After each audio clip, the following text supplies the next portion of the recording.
Straight out of Compton, original streets. Grew up with the lion, see what the criminals see. Now he a giant and a pivotal key. Got it down to a science, this the visual streets. He came up with Bullet, he came up with Turtle. Live life to the fullest, he put it all in the journal.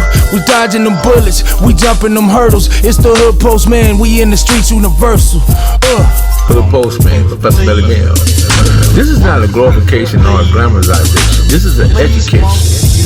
You can go anywhere in the world and get a couple of lives, but you come right here to get the truth. Be sure to click the notification bell, like, subscribe, and share. Drop a comment down below. So when the dope content hit, it'll feel like it's the first and 15th. Lock the door.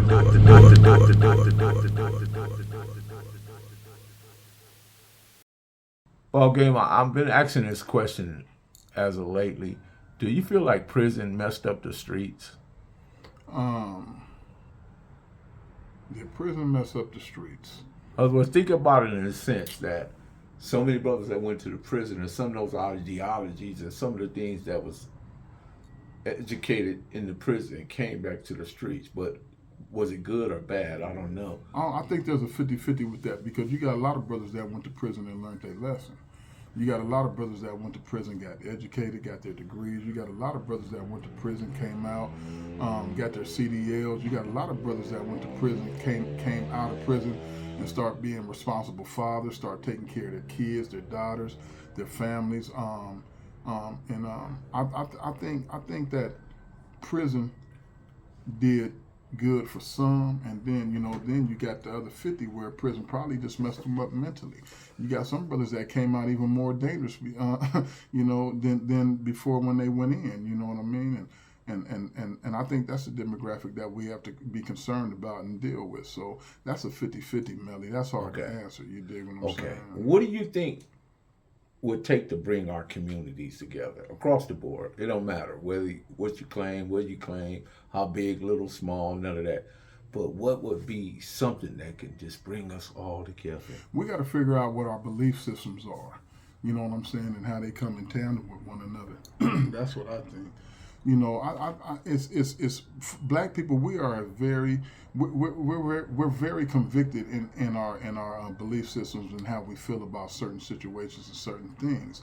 And one thing about black people, we're very divided in how we how we look at certain things. We're very divided in our political belief systems, in our religious belief systems.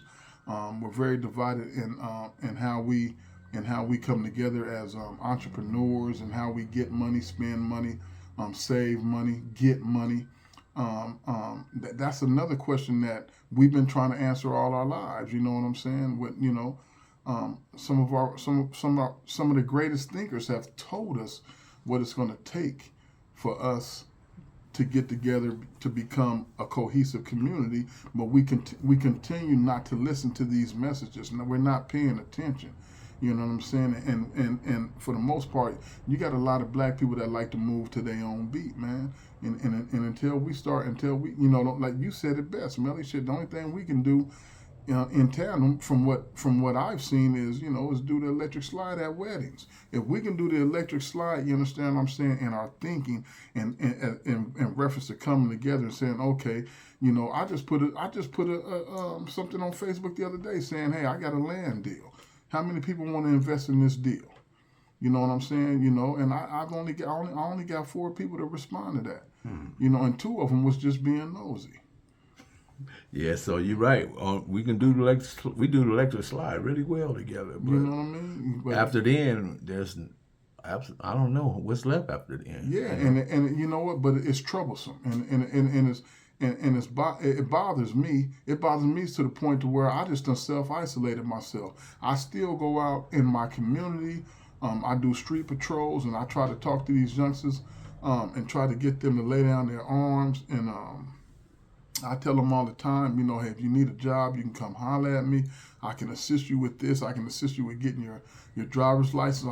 I can assist you with getting into a commercial commercial driving license school. All these types of things. You know, we as a black people, we gotta get sick and tired. And I kind of ask myself, are we sick and tired yet? Of being sick and tired. Yeah, you know what I'm saying. And it's hard for me to answer that question. And then for these youngsters that's coming up nowadays, a lot of these youngsters, they come from a bad bloodline. A lot of these youngsters, you know what I'm saying, they were raised without their fathers in the home due to that crack epidemic. The mothers was on dope, the fathers was on dope. The fathers going to prison, the mothers going to prison. These kids being left to be raised by their aunts, by their grandmothers, who really, who raised them and fed them, but really had no choice. And a lot of these kids was raised without no love, and so they don't understand what it's like to show love, because I don't think that a lot of these kids that gangbang nowadays has been shown love. A lot of these kids were born crack babies. With all this stuff that's going on in the streets right now, with this opioid use and all these different synthetic drugs, man, I just, you know what I'm saying? It's just, and that's just, I'm just talking about that particular demographic of us as a people, because we're talking about gang banging. On the flip side, you got a lot of young brothers and sisters out here that's doing real well, that's going to school, that's going to college, they're working, they're being very productive. So we also got to take into consideration that demographic as well. But we're talking about the gang banging aspect of it, and a lot of these young kids, man, they lost, man. How do we get them back? I don't know, but I'm gonna tell you something. Me being ground boots on the floor, it's a very, very, very tedious job, man, and it's a dangerous job as well, because you got to deal with these kids and their mental issues, and some of these kids can go from 0 to 100. You know what I'm saying? And all you're doing is trying to help them. If you had to pick one, what area of life we mostly struggle with as a black people? Is our relationships, man. Communication. You know what I'm saying? Black men and black women. We got to fix that first. You got women right now, you know what I'm saying, that they're the highest demographic right now in reference to, graduating from college, getting their degrees and master's degrees. They're the most educated group of people. They're the most educated, and I commend my sisters for that. You dig what I'm saying? But they're starting to develop a mindset as if they don't need us. Strong and independent. Yeah, strong and independent. Go ahead and be strong. Every other group of women get behind their men. Come on, but these sisters, we don't need you. We don't need you until you need us. Until you need some of that long dong. You dig what I'm saying? Or they realize the world that they living in, a group of men built it. Come on, man. But not only that, you know what I'm saying?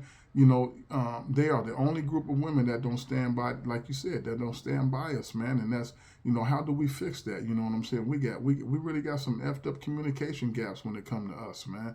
And you got to think about it. The one thing that I love about being a black man is that everybody hates us. Being a black man is lit. It has actually taught me how to be a man. Mm-hmm. You know what I'm saying? So I think, to your question, you know what I'm saying, is black men and black women relationships, man. We got to figure out how to mend those relationships. And I still think it starts with us as black men. You know what I'm saying? And I will defend some of the sisters who say, okay, they've been, they tired of getting cheated on. And let's be specific, Ballgame. It's modern women thinking. It's modern. It's not the traditional. I was about to say a lot of these women they don't have traditional values anymore. Mm-hmm, mm-hmm. You know what I'm saying? So, and you got a lot of these modern women, like the great Kevin Samuel said, you know what I'm saying? Bitch, you're gonna die alone. Buy a dog and die alone. Yeah, that part. You know what I mean? Lock the door. Yeah. Lock the door? Yeah, rest in peace, Kevin Samuels. Lock the door. Proof of grind all the time, baby. Yeah. Cali Finest, baby. Proof of grind all the time. Music money. Got a dollar sign. Hub City. I'm a street nigga, streets fuck with me. I'ma keep pushing products till the feds get me. It's guap off top, diamond Cartier. That nigga wall won't give a broke bitch the time of day. They see me climbing, they see me shining. That's hard work, proof of grinding. New money got me tipping in that 550. Ali, bad man, and I'm so pretty. I got that tech with me. That's my hater sprayer. Go big, grind now, nigga, play later. What can I say?